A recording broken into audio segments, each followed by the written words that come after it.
Good afternoon. I'm Sal Cardan. I'm the president and CEO here at the Colburn School, and it's a pleasure to welcome you to this recital today by Ray Ushikubo. We're gathered here in the Heifetz studio, and seated next to me are distinguished Yasha Heifetz violin professor Robert Lipset, Ray Ushikubo, and Colin Maki of Colin Maki Violins. Welcome to all of you. It's an exciting day, Ray, for you. Yes, very exciting. Yeah, tell us about what you have in your hands there. In my hand is the beautiful 1741 Playfair Guarneri del Gesù. It's one of the best violins I have ever played on. And I think we should maybe start by talking a little bit about this glorious instrument and how it came to be in Ray's hands. Colin, do you want to? Yes, of course. Yeah, by all means. The Playfair is a fiddle that we've been fortunate to look after for a period of years. It had come to us from a dear friend of ours who was an accomplished musician in her own right. It's very rare that we have the opportunity really to have carte blanche with an instrument like this. We could sort of spin a globe and find the best home for it. The idea was that the instrument would be played, and through a variety of contacts, we became acquainted with Ray, and are thrilled that he will have use for it for the foreseeable future. I wanted to ask Robert, what does a violin like this mean in the hands of a young artist like Ray? Well, the best way I could put it is, as an artist, you don't stand alone. It's you and it's the violin. It's like a great race car driver. He may be the best on the planet, but if he's in a VW bug, I'm going to beat him. He's got to have the right car that can win the race. So this violin is one of the great instruments on the planet. We're very grateful that Ray gets to use it.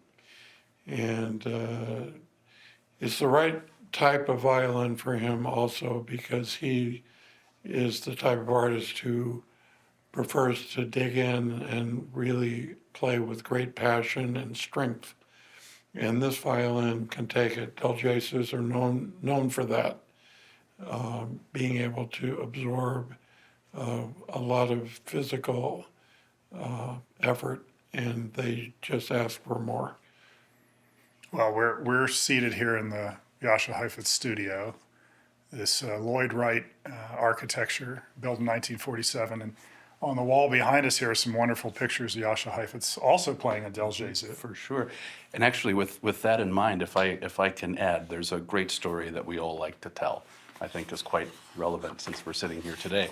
Famous story of a lady coming backstage after one of Heifetz's concert and he was greeting his public, and she said, "Oh, Mr. Heifetz, your violin sounds fantastic."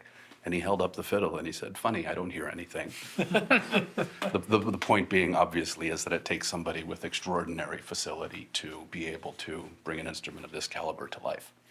Well, Ray, I'm curious, you've had the opportunity now to work with this violin for the last month, roughly, and you're going to be making your debut on this instrument in just a few minutes here. What have you found working with this instrument? What's it brought out in you, and what have you been able to bring out in the violin? Every day I learn new capabilities of the instrument. And every day I discover new sounds that I can make. And all this kind of colors and sound that I dream of making, this violin can make. And more than what I've dreamt of. So every day my vision of sound is changing, and I'm exploring more and more, and I'm learning so much, and it's really a learning experience. Now, Ray, you and I have known each other a long time. I've been at this school 16 years, and I think we've known each other that entire time on your journey. Talk a little bit about that. What's the path, and how has the community surrounded you as you've progressed in your studies? And it should be said, you're an equally accomplished pianist as well. So you've been pursuing these two amazing career paths as a violinist and pianist, and I know there are many people along the way who've supported your efforts. Right. It's been a very, very interesting path. I started music when I was about 6 years old. And I started off with a quarter-size $20 violin that my parents found online. And I started coming to Colburn School when I was 8. And it's been an incredible journey. Spent 4 years in Philadelphia, studying at Curtis, and then I came back here to study again with Mr. Lipset and on piano with Mr. Fabio Bedini. And it's just, I love being here. I was born here in Los Angeles, and I feel very much at home. And it's such an incredible school, incredible environment. I've had so many wonderful supporters, such as you, Mr. Cardan, and of course, Mr. Lipset. And thank you very much for making this happen. It's really an unbelievable honor.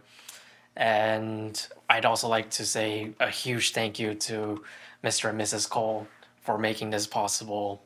It's just been the best times of my life. I always like to think of all the elements that come together. I mean, you've had a family that's supported you so much. You've had such an extraordinarily supportive violin teacher, and also in Fabio Bedini, your piano professor. And you have worked so hard and are so deserving of this instrument. Thank you. And now we want to thank you, Colin, for entrusting Ray with this extraordinary example of.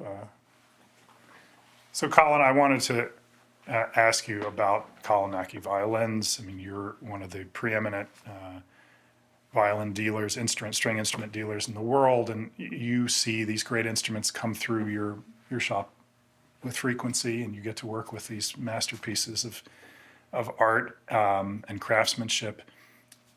When you think about violinist match with an instrument, what does that process look like to you? For sure.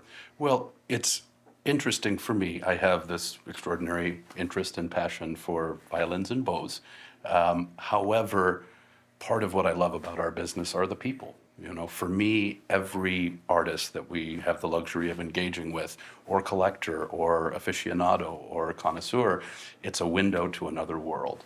And we're relating on the subject of these extraordinary violins and bows. And that ability to interact is fun for us. Also, you know, the backbone of our shop is the craft of luthiery. And we love to be able to engage with musicians and tailor the setup of the violin to every individual musician. And you know, the really real journey, I think, begins once somebody has the luxury of living with a violin, whether it's on loan, whether they're in a position to acquire it. These are living, breathing things that are changing every day, and we look forward to engaging with these artists on the regular and looking after these great instruments and watching the artists develop as the violins themselves do as well. Mm. Robert, you've had a storied and legendary career and worked with so many artists now performing on concert stages around the world. And you've also had the privilege of seeing them connect with great instruments over time and that be a catalyst for their career.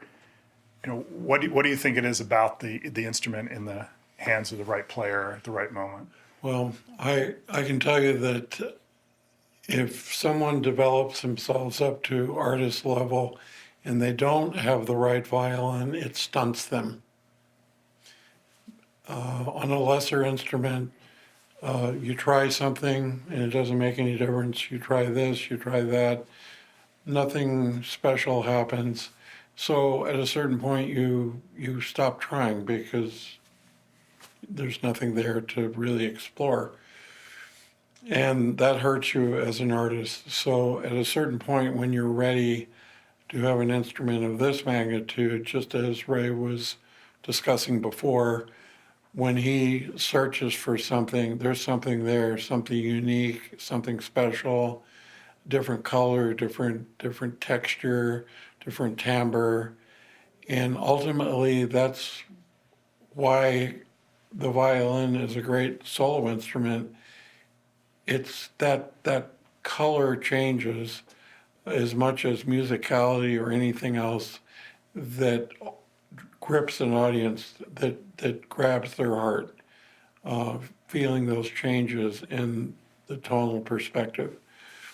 And so this violin has that capacity. In the short time that Ray has had this, I hear wonderful changes in his playing, things that were out of reach, not because of him, but just not having the right instrument, suddenly are within reach. And he's, I think, feels very inspired, not to put words in your mouth, but I think it inspires both of us. Ray, can you just say a word about the program you've selected for performance today? Yes, so the program is VITALI Chaconne, MILSTEIN Paganiniana, CHAUSSON Poème, and RAVEL Tzigane.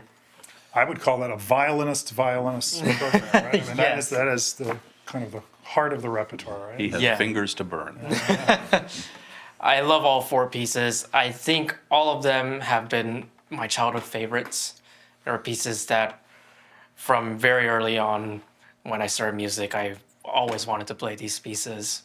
And now with this instrument, and it just feels like the right time to make this music come to life.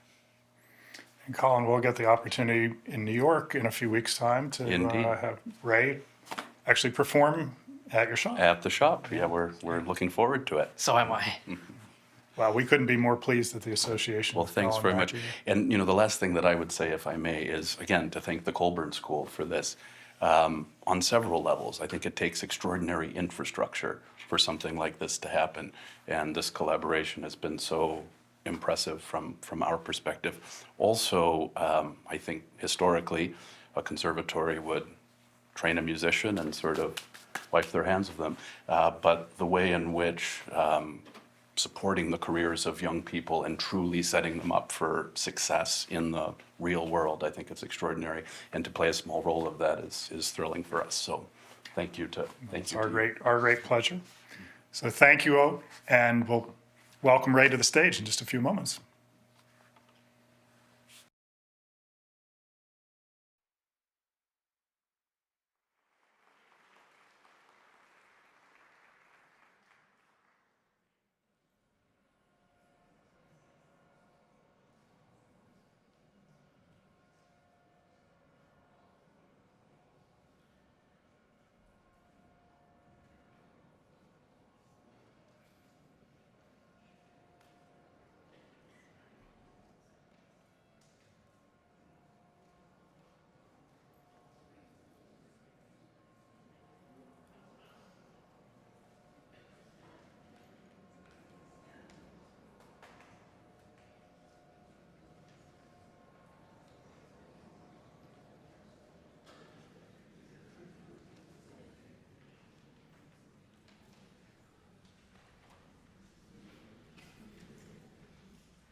Love Song by Joseph Suk.